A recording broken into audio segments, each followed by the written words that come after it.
Charles III et Camilla Parker Bowles ont atterri à Paris et commencent une visite officielle de 3 jours auprès de Brigitte et Emmanuel Macron. Le roi et le président français vont s'entretenir sur les enjeux environnementaux. Un domaine dans lequel le souverain a été l'un des premiers à s'impliquer. Difficile de faire la leçon au roi Charles III en ce qui concerne l'écologie.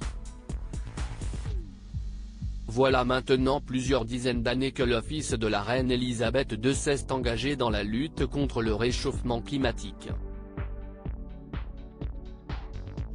Le thème sera d'ailleurs l'un des sujets abordés lors de la rencontre entre Charles et Emmanuel Macron ce mercredi 20 septembre. S'il se serait sûrement passé de l'avion pour venir à Paris, Charles III n'a pas eu le choix. Mais cette empreinte carbone, qu'il ne peut malheureusement pas annuler, le roi tente de la compenser par d'autres moyens.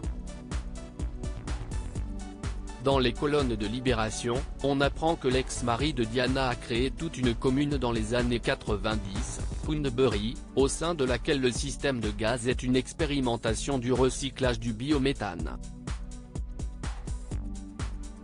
Sans oublier les panneaux solaires qui ornent les toitures des habitations.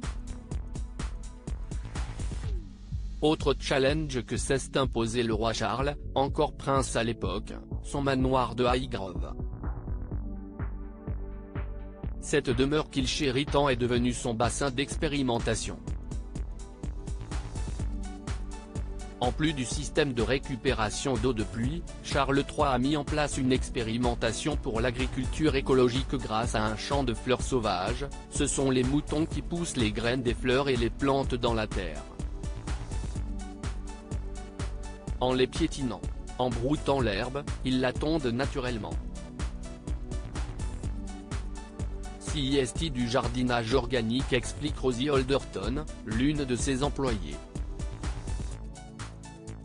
Un véritable business. Toutes ces initiatives, Charles III les a menées jusqu'au bout. Comme avec la ferme voisine, l'une des premières à cultiver sans OGM ni pesticides et dont les produits de chi organiques sont vendus dans les supermarchés. Ces ventes constituent d'ailleurs l'une des nombreuses ressources financières du duc de Cornouailles que Charles n'est plus. En devenant roi, le mari de Camilla Parker Bowles a transmis son statut de duc de Cornouailles à son fils, le prince William. Le salaire de ce dernier sera donc constitué des revenus très généreux que rapporte le duché.